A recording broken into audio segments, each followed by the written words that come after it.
Sabe, tem nomes que parecem carregar um peso, uma história inteira só de ouvir. E Maria Mulambo é um desses. Na nossa análise de hoje, a gente vai mergulhar fundo na história dessa figura que é tão enigmática e poderosa nas tradições espirituais afro-brasileiras. Exato. A nossa conversa vai partir de um artigo bem detalhado sobre a vida, os símbolos, o trabalho espiritual dela. A missão aqui é tentar ir além do mito e entender a força por trás dessa lenda. Porque, afinal, ela se tornou essa entidade tão reverenciada. E a gente já começa num ponto que é fundamental: a complexidade.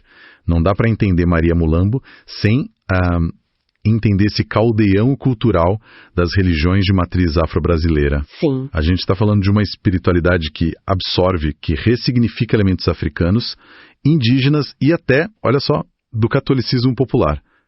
Ela é totalmente fruto dessa fusão. Ok, vamos desvendar isso então. O ponto de partida do material é que ela é uma entidade espiritual, uma pomba-gira, com um papel de muito destaque na Umbanda e no Candomblé. Sim, e essa classificação como pomba-gira já coloca a gente num universo bem específico. Certo. A fonte descreve essas entidades como espíritos femininos que atuam como intermediárias entre o plano espiritual e o nosso, o terreno. São figuras ligadas à força do feminino, ao amor, à sensualidade, mas também à proteção, à quebra de demandas. E dentro desse universo, Maria Mulambo é uma das mais conhecidas, sem dúvida. O que me parece, um paradoxo é a origem nobre dela. A gente tende a associar a figura da pomba-gira a uma certa marginalidade, talvez, a uma vida mais dura. Como que o artigo explica essa transição de uma aristocrata para essa entidade tão conectada com o povo? Pois é, e aí que a gente começa a ver o DNA da entidade, né? A história dela é toda construída sobre contrastes. Totalmente. Ela nasce no luxo, em berço de ouro, mas vive uma vida de opressão profunda. Foi forçada a casar com um rei bem mais velho, um casamento sem amor nenhum. Nossa. E era constantemente humilhada por não poder ter filhos. Chegavam a chamá-la de árvore seca. Que crueldade! E o artigo conta que, no meio dessa vida de aparências, ela encontrava um alívio na caridade, sabe? Ajudando as pessoas do vilarejo. Exato, era onde ela se sentia viva. E por isso era tão amada pelo povo. Exatamente. E esse amor do povo é o que acende o estopim da tragédia toda. Como assim? O material descreve uma cena em que o povoado faz um tapete de flores para ela passar. Um gesto de carinho puro, sabe? Lindo isso. Sim, mas pro rei, aquilo foi uma afronta. A fúria dele explode e ela tranca e agride violentamente. Essa violência, diz o texto, se torna uma constante na vida dela. E é nesse cenário horrível que o amor aparece de verdade. Ela conhece um rapaz mais simples, um plebeu que já tinha 3 filhos, e a paixão é fulminante. Sim. Um dia, ele a encontra ferida depois de mais uma agressão do rei, e aí a decisão é tomada. Eles fogem. Eles fogem, só com a roupa do corpo, para viver esse amor. Esse ato de fugir, ele é o momento da virada. Não é só uma fuga romântica, entende? Não, é muito mais. É um ato de rebelião existencial. Ela abandona o status, a segurança material, tudo, em nome de uma vida autêntica. É a escolha pela liberdade e pelo sentimento verdadeiro, contra todas as convenções da época. Essa coragem é a base do que ela representa hoje. Mas a história tem um clímax brutal. O rei descobre a fuga e, pior, descobre que ela está grávida. Aí a fúria dele vai ao limite. Total. Ele ordena a captura dela. E é aqui que surge o nome. Ele a apelida de forma pejorativa de Pomba-gira Maria Mulambo, porque as roupas finas dela já tinham virado farrapos. Mulambos. E a ordem dele é terrível, que a amarrem pelos pés e a joguem em um rio. É uma morte de uma violência tremenda e acho importante a gente parar um segundo aqui. A força dela como guia espiritual nasce desse lugar de dor extrema. Sim. Não é uma força que vem do poder ou do privilégio, mas da mais profunda humilhação e sofrimento. E isso diz muito sobre a natureza do poder dela. Espera um pouco. Então o artigo diz que o rei a apelida de mulambo como um insulto porque ela estava em farrapos, mas esse se torna o nome de poder dela. Exatamente. Essa inversão é fascinante. Como isso acontece? Essa ressignificação do nome é a chave de tudo. Não é só uma reviravolta na história dela. É um arquétipo. Um arquétipo. Sim, é a ideia de que aquilo que a sociedade usa para te rotular, para te diminuir, o mulambo, pode ser transformado na sua maior fonte de poder e identidade. É a alquimia da dor em força. Ela pega o insulto e o transforma em coroa. Uau! E a história não para na morte dela. O texto descreve um evento sobrenatural logo em seguida. Sim, é impressionante. O amado dela mergulha para tentar salvá-la, mas já a encontra sem vida. E nesse momento os farrapos se transformam em vestes de rainha. Joias aparecem no corpo dela. É a validação espiritual. É a validação da nobreza de alma dela, não de sangue. Sim, é a consagração. O povo que sempre amou crema o corpo dela numa cerimônia digna de uma rainha, enquanto o rei, diz a história, enlouquece de remorso. A morte dela é o nascimento da entidade. Então, cada elemento da tragédia vira um pilar da identidade espiritual dela. A opressão que ela sofreu a torna uma protetora dos injustiçados. A escolha pelo amor a torna conselheira nos assuntos do coração. Tudo se encaixa. Então, todos esses símbolos da história dela, a realeza, os trapos, o amor proibido, constroem essa imagem de uma figura poderosa, complexa. Mas como que esse poder todo se manifesta na prática? Como é, segundo o artigo, o trabalho dela no dia a dia de quem a procura? Olha, o artigo a descreve como uma grande conselheira. O trabalho dela é focado em fortalecer a autoestima, em trazer equilíbrio emocional. Certo.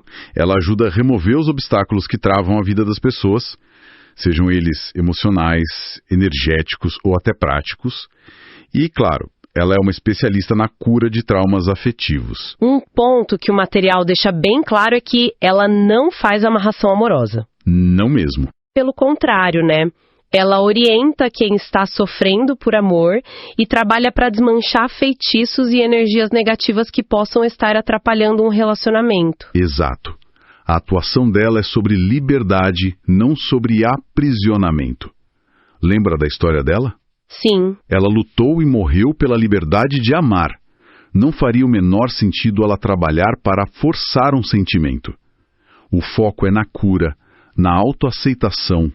A ajuda dela vai além do amor romântico, sabe? Abrange prosperidade, tomadas de decisões, autoconfiança. E há detalhes muito vívidos no texto sobre como ela atua. Fala que ela usa o movimento da saia para fazer limpezas energéticas. Sim. E que a gargalhada dela tem o poder de quebrar a negatividade e afastar o mal. São métodos de trabalho profundamente simbólicos. A saia, um ícone do feminino, se torna uma ferramenta de purificação. A gargalhada, que pode ser vista como algo, debochado ou sensual, é, na verdade, uma arma espiritual poderosa, um ato de afirmação e poder que dissolve o medo e a tristeza. Tudo nela é ressignificado. Falando nisso, a representação visual dela é muito marcante. O artigo descreve roupas elegantes, com cores como o vermelho da paixão, o rosa do amor e o preto, que representa o poder e o mistério da noite. E um elemento que se repete muito é o espelho. E o simbolismo do espelho é fascinante. Não é vaidade. Não, né? De jeito nenhum. O espelho representa o autoconhecimento, a reflexão. É a ferramenta para enxergar a verdade além das aparências, algo que ela teve que fazer a vida inteira. Ah, claro, a gaiola dourada. Exato. Ela vivia em uma vida de aparências e precisou olhar para dentro para encontrar sua verdadeira força. O espelho que ela carrega é um convite para que a pessoa faça o mesmo. E para quem busca essa ajuda, existem práticas específicas associadas a ela, certo? Eu vi no material que se fala muito em rituais de limpeza, altares, banhos de ervas. Sim, são formas de se conectar com a energia dela. O artigo detalha a preparação de um altar como um ponto de força, o uso de banhos com ervas purificadoras como a ruda e guiné, e a defumação do ambiente para harmonizar. Entendi. Mas o ponto central em todos esses rituais é a intenção. É a fé e o respeito que ativam a conexão, sabe? E as oferendas? O artigo lista várias coisas: Rosas vermelhas, cidra, vinhos doces, velas, perfumes. Como isso funciona? É um tipo de pagamento? De forma alguma. A fonte explica que a oferenda é uma forma de honrar e de realizar uma troca de energia, o que nas religiões de matriz africana se chama axé. Axé. E é importante entender que axé não é só energia como a gente pensa em física. É a força vital sagrada, o poder que anima, que faz as coisas acontecerem. Ah, entendi. A oferenda não é um pagamento, é um ato de circular e fortalecer esse axé, mantendo a conexão com o sagrado viva e ativa. É uma relação de reciprocidade. E o texto faz um alerta importante.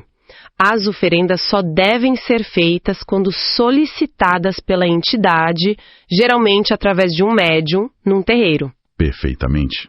Isso mostra que é uma relação baseada em diálogo e respeito. Perfeitamente. Não é uma transação comercial. É uma aliança espiritual. Isso é crucial para a gente entender a seriedade e a profundidade desse culto. Fazendo um balanço de tudo o que a gente conversou, fica muito claro que Maria Mulambo é muito, mas muito mais do que uma figura folclórica. Sem dúvida. É a história de uma nobre que abriu mão de tudo por amor, foi humilhada, assassinada e renasceu no plano espiritual como uma guia poderosa, reverenciada pela coragem de ser quem ela era. Exatamente. A trajetória dela é uma poderosa narrativa de superação e transformação. O poder dela não brota do privilégio, mas da capacidade de atravessar a dor e transformar a humilhação em autoridade espiritual. É incrível. O artigo a define como uma protetora, especialmente das mulheres e de todos que se sentem injustiçados e oprimidos. Um verdadeiro ser de luz. Lindo. E se a gente conectar isso a um quadro mais amplo, a jornada de Maria Mulambo sugere algo muito profundo. O maior poder dela nasceu justamente no momento de sua maior humilhação, quando ela foi rebaixada e chamada de Mulambo. Sim. Isso levanta uma questão importante para a gente refletir. Onde, em nossas próprias vidas, as nossas maiores forças podem estar escondidas? Talvez não em nossos sucessos ou em nossos privilégios, mas justamente naquelas partes de nós que a sociedade, ou até nós mesmos, consideramos como nossas fraquezas ou nossos farrapos.